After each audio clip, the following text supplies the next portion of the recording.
Buenos días, Buenos días. ¿cómo estás, Alex? Bien, ¿tú? También, también. Bueno, hoy vamos a hablar uno de los temas más importantes, apasionantes y pues con muchas aristas, ¿no? Que en la nefrología vamos a hablar de diabetes y el riñón. Se conoce como nefropatía diabética y pues me gustaría, Alejandro, que la gente conozca algunos datos interesantes al respecto.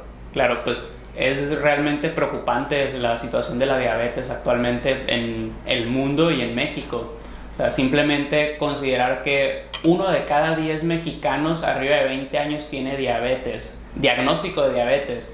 Muchos de ellos, incluso muchos de las personas pueden tener diabetes sin haber sido diagnosticado y la cifra va a ser mucho mayor. Algo bien importante también mencionar que el 50%, o sea, la mitad de estos pacientes con diagnóstico de diabetes en algún momento de su vida van a desarrollar nefropatía diabética, es decir, van a desarrollar daño renal. Exacto. Y también de todos los pacientes que tienen ya enfermedad renal crónica, no menos del 50% la causa es diabetes. Incluso en México el porcentaje es mayor todavía. Hay algunas estadísticas que dicen por ahí del 70-80%, Así ¿no? así es. Ok, oye, Alex, o sea, ¿cómo un ser humano diabético debe de buscar la atención por el nefrólogo? O sea, ¿bajo qué circunstancias? Si se está atendiendo en la institución pública, en el medio privado, o sea, o simplemente no tiene atención. ¿Bajo qué circunstancias tú podrías decirle a la gente, tienes esto o esto o esto, acude al nefrólogo? Así es. Pues de entrada, todo paciente que tenga diagnóstico de diabetes debe tener una valoración por un nefrólogo por lo menos de forma anual. Si ya se identificó que hay daño a órgano blanco, esta valoración o este seguimiento debe ser multidisciplinario.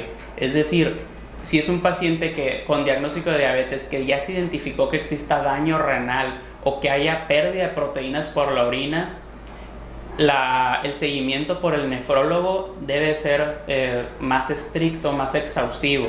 También comentar pues que aquellos pacientes que acuden con el oftalmólogo y que ya tienen daño en la retina, léase necesidad de láser o incluso hemorragias en la retina, que nos habla de retinopatía diabética, pues prácticamente todos ellos algún dato o algún daño, porcentaje de daño renal van a tener y pues necesitan invariablemente el seguimiento y la atención, el manejo por el nefrólogo.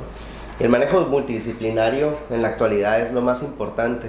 No existe un médico todólogo y creo que esto es muy bueno porque permite, entre más cabezas estén involucradas, más ideologías, más experiencia, pues mejores resultados para los pacientes, ¿no? Pienso que el ejemplo típico del manejo multidisciplinario es el paciente con diabetes. Obviamente como nefrólogos nos exponemos a un sinfín de enfermedades, no nada más metabólicas, que involucran a otras especialidades, pero hablando de diabetes es el típico ejemplo donde un oftalmólogo, un endocrinólogo, el médico internista, nosotros como nefrólogos y sobre todo nutrición clínica, un médico experto en nutrición clínica son las personas que más nos van a ayudar para ello, ¿no? Así es. Y en cuanto a tratamiento o fármacos, ¿qué nos puedes comentar? Mira, pues anteriormente siempre hago esta mención con los pacientes en mi consultorio y siempre comentan esto.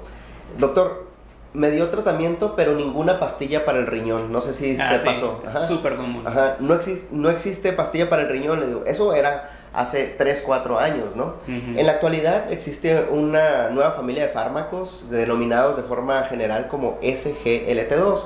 Estos medicamentos, no voy a hacer comercial en este momento, tengo mucha predilección por algún par de ellos, sin embargo, debo de hacer mención que estos medicamentos realmente sí son medicamentos para una pastillita para el riñón, cosa que no existía antes. Y han venido a cambiar la evolución de la enfermedad renal en dos situaciones. Uno, tienden a mejorar la función renal, es decir, si estoy con 30% puedo mejorar a cierto porcentaje de función renal, y donde se ha visto principalmente involucrado su acción es en la disminución de la pérdida de proteínas. Eso es bien importante, ¿no? Es lo más importante. Todo enfermo que tenga valga la redundancia, que tenga una enfermedad crónica, que tire proteínas por cualquier causa, hablando de diabetes, es el ejemplo típico. Debemos de enfocar nuestro manejo, todo el grupo médico, en que disminuya la pérdida de proteínas. Y el motivo, pues ahorita acabas de mencionar algunos detalles en cuanto a nefropatía diabética, pero el diabético con enfermedad renal fallece por complicaciones cardíacas y la principal factor de morbilidad o mortalidad que tiene un paciente diabético que ya tira proteínas no es el tabaco, no es la diabetes, no es la presión alta, incluso no todas, sedentarismo y dislipidemia, incluso todas juntas no superan el solo hecho de tener proteínas en la orina.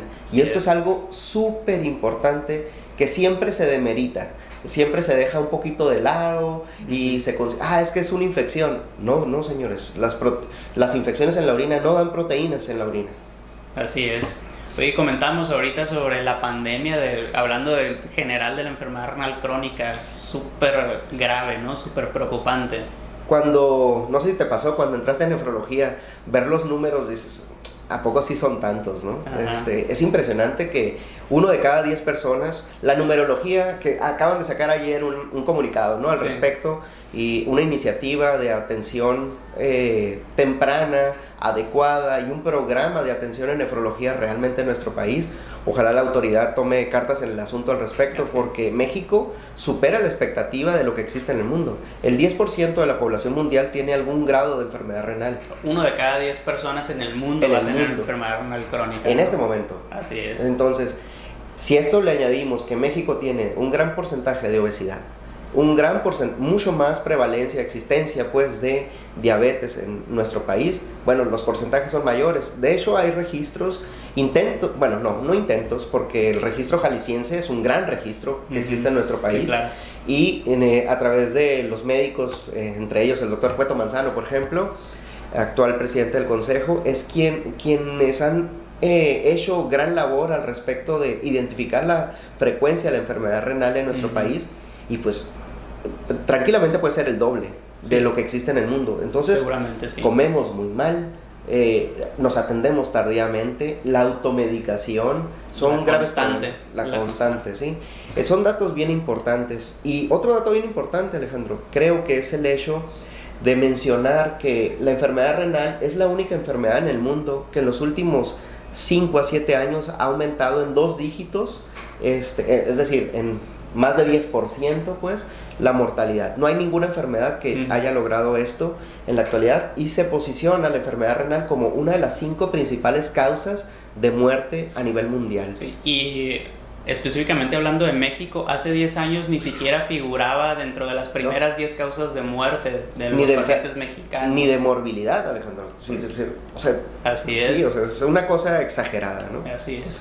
Pues bien, esperemos algunas preguntas de su parte, auditorio. Estaría muy interesante poderles ayudar, contestar a través del chat de nuestra página, de nuestros medios de comunicación con ustedes. Con mucho gusto podemos contestar algunas cosas muy puntuales.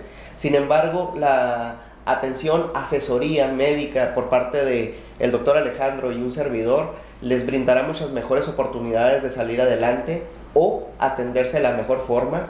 Y en el dado caso de no haber posibilidades de recuperación, recuerden que somos los expertos en trasplante. Así es. Y pues también alguna duda o algún tema que quisieran que tratáramos o que platicáramos nosotros, pues adelante, les vamos a atender con mucho gusto. Bye bye. Bye.